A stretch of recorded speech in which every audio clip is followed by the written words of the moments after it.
Hello, good morning, सुप्रभात आप सबको। क्लास एट्थ, मैं आपकी ज्योग्राफी की टीचर, मेरा नाम अर्चना शर्मा। मैं आपको भूगोल पढ़ाऊंगी। ये बात आप सब जानते हैं, सेवेंथ में भी हमने पढ़ा और मैंने ही आपको पढ़ाया था। मैं फिर आपके सामने हूँ।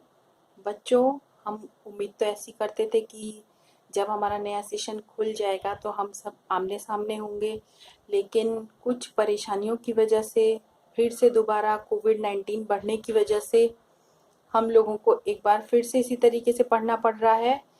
ये अच्छा तो नहीं लग रहा है, लेकिन फिर भी एक कोशिश है आपकी पढ़ाई ना रुकने की।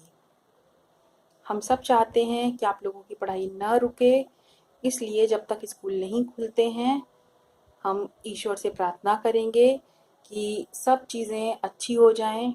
और जैसे बीच में आप लोग 2-4 दिन के लिए स्कूल आए थे, हम आमने सामने थे, उसी तरीके से ईश्वर करे हम हमेशा आमने सामने रहकर ही पढ़ाई करें। इस तरीके से इस प्रोसेस से हमको पढ़ाई ना करनी पड़े। ठीक है बच्चों, हम भगवान से यही प्रार्थना करेंगे कि जो भी जहाँ पर हैं सब स्वस्थ रहें और सुरक्षित रहें। आप भी प्रार्थना कीजिएगा कि इस कोविड-19 को जितनी जल्दी से जल्दी हो सके ये हमारे सभी के देशों से, हमारे संसार से, विश्व से समाप्त हो जाए, जिससे कि हम फिर से अपने पहले जैसे जीवन को आसानी से व्यतीत कर सकें। बच्चों, ये हम सब के लिए अच्छी चीज़ नहीं है, लेकिन फिर भी जो भी परिस्थितियाँ हमारे सामने हैं, हमको उन्हीं परिस्थितियों में अपने आप को ढालना है और मजबूत करना है। ठीक है बेटा, इस साल आप लोग खूब जी जान लगा करके पढ़ाई कीजिएगा, सारे वीडियो को देखिएगा और कहीं पर भी कोई भी परेशानी होती है तो सारे ही टीचर आपके समक्ष उपलब्ध हैं आपकी परेशानियों को उनका समाधान करने के लिए। तो बच्चों, हम आज अपना पहला चैप्टर संसाधन शुरू करेंगे।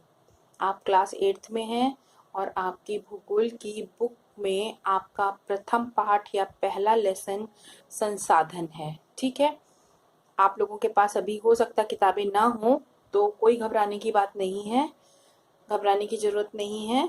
मैं यहाँ पर जब तक आपके पास किताबें नहीं आ जाती हैं, मैं आपको एक्सप्लेन करूँगी, पहले समझाऊँगी, फिर मैं आपको नोट्स भी दे दूँगी।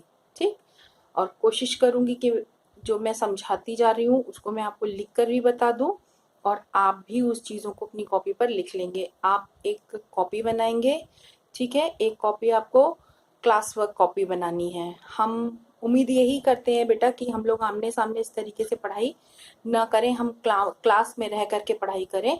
तो आपको जो भी वर्क दिया जा रहा है प्लीज़ आप उसको तुरंत, जो भी काम मिलता है तुरंत खत्म करने की कोशिश कीजिए। ठीक, कोशिश ही नहीं कीजिए, उसको पूरा करिए, मैं तो यही कहूँगी। ठीक, आपको एक कॉपी बनानी है ज्योग्राफी की, इंटरलीफ कॉपी बनानी है, एक तरफ प्लेन और एक तरफ रूल वाली साइड में आप लिखेंगे और प्लेन वाली साइड में आप डायग्राम बनाएंगे, जैसे कि हमने लास्ट टाइम या लास्ट ईयर हमने बनाई थी। आपने 6 में भी बनाई, 7th में भी बनाई, इसलिए वो कॉपी आपको मालूम है कि किस तरीके की कॉपी चलती है या आपको लगेगी। ठीक है, क्वेश्चन आंसर आपको आपके दाहिने साइड में लिखने हैं, यानी राइट हैंड साइड में, और जो भी डायग्राम है वो आपको आपके बाएं साइड में बनाने हैं, यानी लेफ्ट हैंड साइड में आपको बनाने हैं। ठीक, वर्क आप नीट एंड क्लीन करेंगे, साफ सुथरा काम करेंगे। ऐसा नहीं कि मिस ने आपको बोल दिया है तो आप जल्दी जल्दी जल्दी जल्दी लिख करके गंदा संदा किसी भी तरीके से आप उसको पूरा करने की कोशिश कीजिए, ऐसा काम मत कीजिएगा। जो भी वर्क आपको दिया जा रहा है, चाहे आपके वो क्वेश्चन आंसर हो, फिल इन दी ब्लैंक्स हो, ट्रू फॉल्स हो, मैचिंग हो, जिस भी प्रोसेस से आपको बताया गया था 6th क्लास में, 7th क्लास में, उसी तरीके से आपको यहाँ पर भी करना है। ब्लैक पेन से आप क्वेश्चन लिखेंगे और ब्लू से आंसर लिखेंगे। ठीक है, कोई कंफ्यूजन नहीं, बार बार कमेंट नहीं करना है कि ब्लू यूज करना है कि ब्लैक यूज करना है, इसलिए मैंने आपको पहले ही बता दिया है कि आप क्वेश्चन आंसर ब्लैक से लिखेंगे क्वेश्चन और आंसर लिखेंगे ब्लू से। ठीक, डायग्राम आपको पेंसिल से बनाने हैं, डायग्राम जो भी बनाने होंगे मैं आपको ड्रॉ करके बताऊंगी और फिर उसके बाद उसको कलर करना है और डायग्राम को आपको अच्छे से लेबल करना है। जहाँ पर भी जो भी नाम आपको बताया जाएगा आपको वो नाम वहाँ पर लिखना है और ध्यान रखना है कि वो क्या चीज़ आपको समझाई जा रही है। ठीक है बेटा, इतना काम आपको ये करना है। कॉपी आपकी नीट एंड क्लीन, कवर की हुई, लेबल लगी हुई होनी चाहिए। रोल नंबर अभी मेंशन मत कीजिएगा जब तक आपको प्रॉपर रोल नंबर नहीं मिल जाते हैं। बाकी चीज़ें आप अपनी कॉपी पे एंट्री कर लेंगे। ठीक, इंडेक्स आप प्रॉपर फिल करेंगे। चैप्टर, डेट, जो भी चीज़ें आपकी इंडेक्स में दी गई हैं आपको उनको वहाँ पर मेंशन करना है। अपने काम को ठीक से कीजिएगा। उसके अलावा आप एक पतली कॉपी और बनाएंगे जिसको कि टेस्ट कॉपी रखेंगे। हम बीच बीच में आपको वर्क देंगे, कुछ होमवर्क देंगे, कुछ टेस्ट फॉर्म में देंगे। ठीक, तो आपको वो काम उस कॉपी में करना है। क्लास वर्क कॉपी में सिर्फ उतना काम करना है जो हम करवाएंगे। जो टेस्ट के लिए देंगे या होमवर्क के लिए कुछ भी रिवीजन वर्क के रूप में देंगे उसको आपको उस पतली कॉपी पर करना रहेगा। क्लियर है बच्चों? ठीक है, तो आपको 2 कॉपी बनानी है। एक कॉपी आप थोड़ी सी मोटी बनाएंगे और एक टेस्ट कॉपी पतली बनाएंगे। क्लियर? अब आज हमारा पहला चैप्टर है संसाधन। आप अभी आप पढ़ाई कर रहे हैं, ठीक, आपके आसपास बहुत सारे सामान रखे होंगे जिनमें वो टेबल चेयर भी है जिस पर आप बैठे होंगे, और भी चीज़ें होंगी आपके आसपास, पलंग होगा, ठीक, कुछ बर्तन भी हो सकते हैं, कुछ और भी ज़रूरी चीज़ें हो सकती हैं, पंखा है जिससे हम हवा लेते हैं, ठीक, या फिर आप बाहर की तरफ को हैं, गार्डन में हैं तो वहाँ पेड़ पौधे होंगे, फूल होंगे, ये सारी चीज़ें होंगी।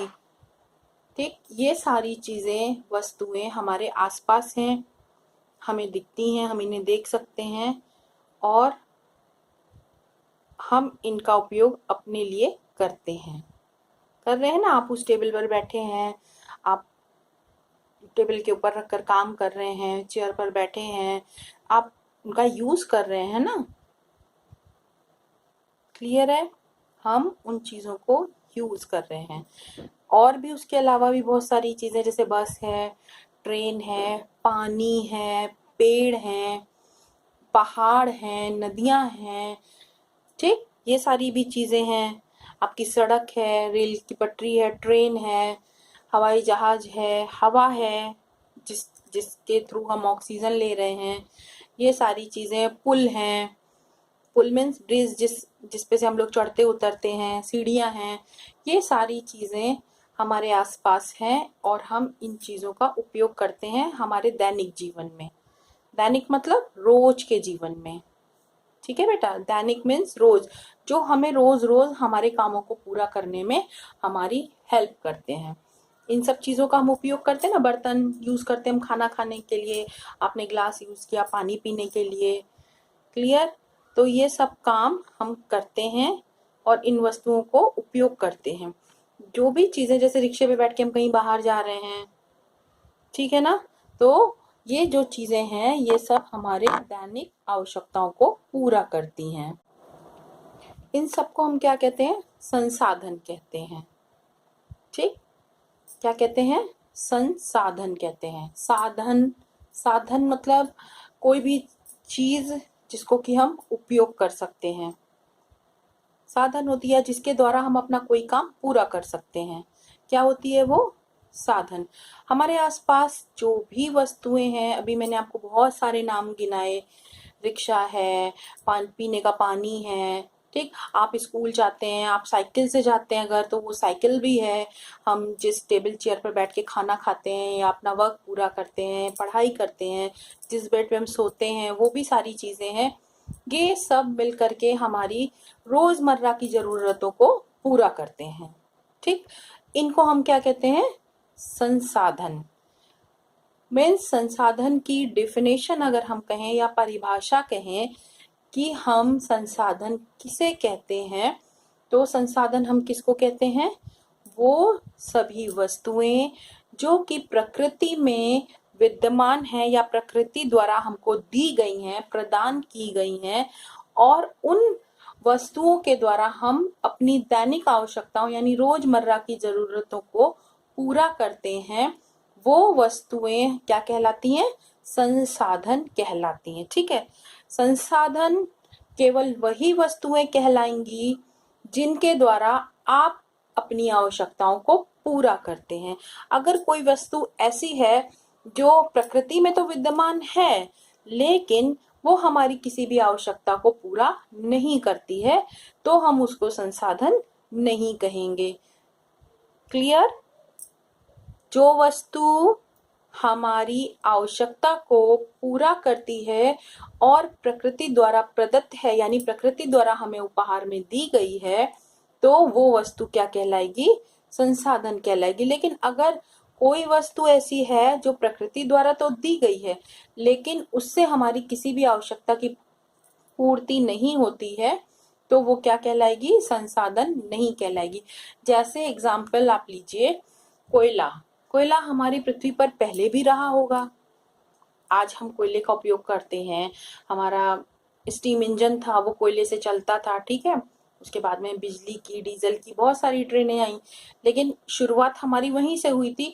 तो जब उस कोयले को हमने जलाना सीखा, उसके पहले भी तो वो प्रकृति में रहा होगा, लेकिन क्योंकि हम उसका उपयोग नहीं जानते थे। ठीक है बेटा, हम उस कोयले का उपयोग करना नहीं जानते थे, हम उसको नहीं जानते थे कि किस तरीके से हम उसको जला सकते हैं, किस तरीके से हम उसको अपने इस्तेमाल में ला सकते हैं।